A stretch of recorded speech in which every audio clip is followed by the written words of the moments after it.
itu akibat tidak bermazhab. Akhirnya hasil fatwa atau produk hukum yang disampaikan itu tidak memiliki draft yang jelas. Adapun tidak bisa dipedobani dengan baik. Apakah ada doa ketika mengeluarkan zakat? Tidak ada. Jadi ketika kita zakat fitr, nggak ada apa yang namanya ijab kabul tuh nggak ada syariatnya. Saya serahkan beras, saya terimanya, sampingnya sah. Jadi nggak syariatkan seperti itu. Yang kedua, zakat itu sama dengan sodakoh. Dan sedekah itu lebih bagusnya disembunyikan. Kecuali kata para ulama kalau dikhawatirkan ada tuduhan kita tidak mengeluarkan zakat. Maka pada waktu itu nggak masalah. Ya, pada asalnya sedekah itu tidak ya. Jadi kalau antum datang ke panitia, nih dari siapa? Dari aneh, nanti nggak usah nanya. Ya, pokoknya dari aneh sama keluarga, dah selesai.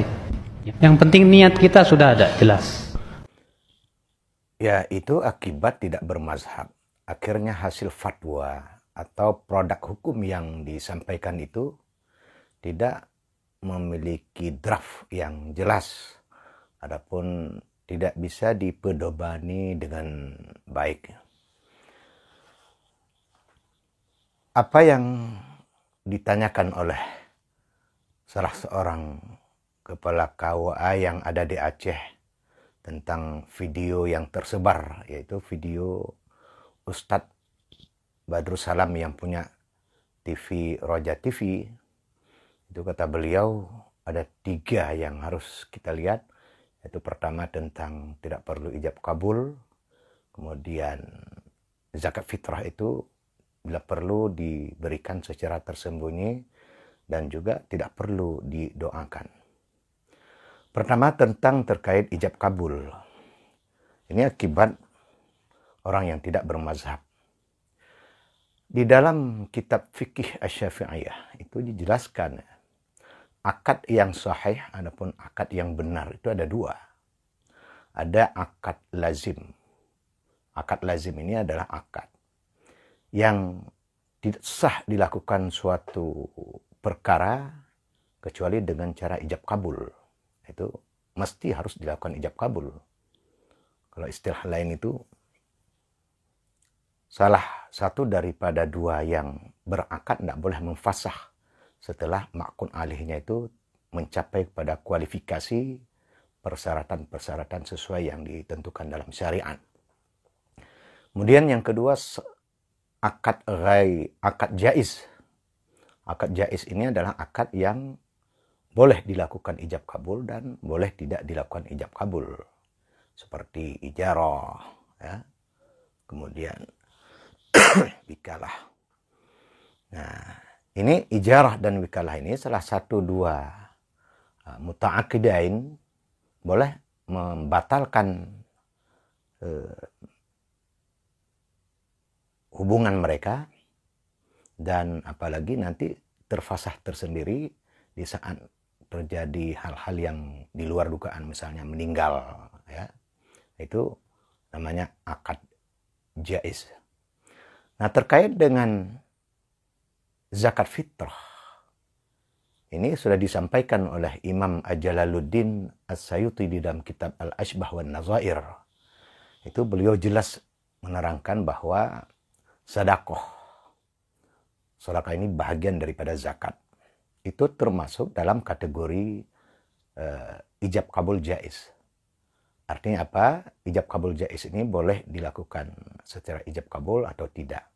Tetapi karena ini khususnya zakat fitrah, artinya orang berbondong-bondong yang memiliki hal yang terkait antara satu dengan yang lain, dan sudah dipadu oleh para amil zakat, ini alangkah baiknya itu dilakukan ijab kabul, ya, karena tujuan ijab kabul itu untuk dampak daripada taradin, adapun untuk mencapai suatu komunikasi, ya, komunikasi antara si pemberi dan si penerima. Jadi nilai sosial politik di situ nanti nampak, ya, bagus dan indah. Maka perlu ada ijab kabul. Masa seperti yang disampaikan oleh Ustadz Badrussalam ini zakat saya. Itu seperti orang main om pimpak. Atau kalau orang Aceh itu bilang kayak anak-anak ngajak main pit som. Ya menornya. Don letak kegiatan. Itu tidak benar ya. Ini merupakan pengajaran yang tidak memiliki tata krama dalam pelaksanaan sebuah ibadat. Kalau alasan misalnya itu tidak dicontohkan oleh Rasul. Dalil itu bukan dari contoh doang. Ya, bukan dari situ saja. Dan kemudian dalil itu yang sifatnya itu kan penerapan hukum. Dalam penerapan hukum itu ada mekanisme. Nah, inilah mekanisme yang dimaksud. Ini akibat nggak belajar ilmu usul fikih dan fikih. Maka jadi aneh juga apa yang disampaikan oleh Ustadz Badrul Salam.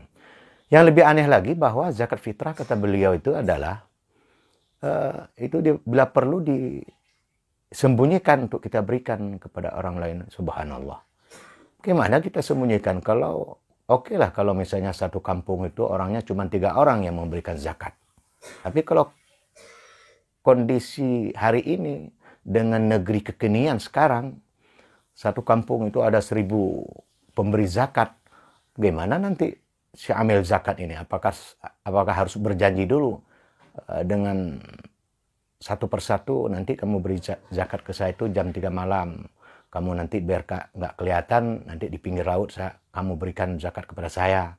Apa seperti itu, nauzubillah min zalik. Ini fatwa-fatwa aneh ini. Justru kalau zakat fitrah itu harus diperlihatkan supaya orang bisa tergugah.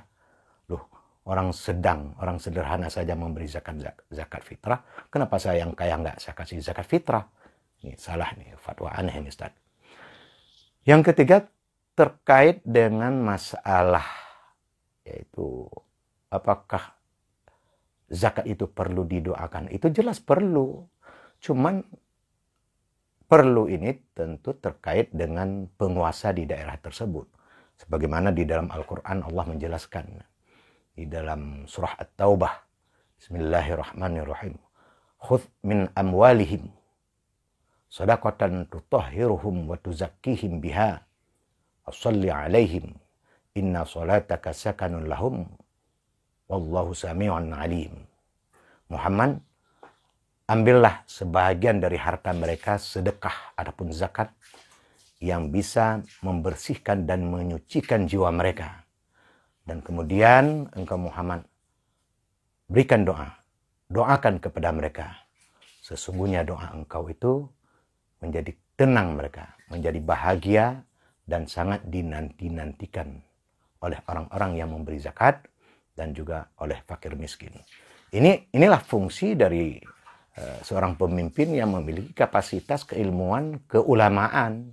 Artinya dia di samping sebagai pemimpin, katakan kalau di kabupaten itu bupati, tapi nilai plusnya itu dia memiliki nilai-nilai keulamaan, begitu juga gubernur, wali kota, dan presiden. Masya Allah, alangkah baiknya kalau pemimpin-pemimpin memiliki nilai-nilai seperti itu, dan insya Allah yakin ya, negeri ini akan menjadi negeri baldatun thayyibatun wa rabbur ghafur. Artinya tugas-tugas secara fisik, apalagi tugas-tugas secara rohani ya. Pemimpin-pemimpin ini dia memiliki ikatan batin secara langsung dengan Allah. Memiliki ikatan batin dengan orang-orang kaya dan fakir miskin. Mereka bisa merekrut dengan cara apa yang sudah diajarkan oleh Allah kepada Rasulullah SAW. Maka kalau negeri ini dipimpin oleh orang-orang yang bernuansa Qur'aniyah, kemudian dia kembangkan nilai tata krama dalam kehidupan dengan nilai-nilai Qur'ani, Masya Allah, ini seperti apa yang sudah disampaikan oleh Allah di dalam Al-Quran. Kalau satu negeri itu beriman semua, maka akan kami bukankan pintu berkah, pintu rezeki, pintu rahmat untuk negeri itu. Menantengku Ustadz Badrul Salam, semoga jangan terlalu gampang memberikan fatwa sehingga ini bisa ya, merusak dan mengganggu pemahaman-pemahaman yang sudah substantif dan konkret dari orang-orang lain. Nah, ini juga bisa perpecahan Ustadz.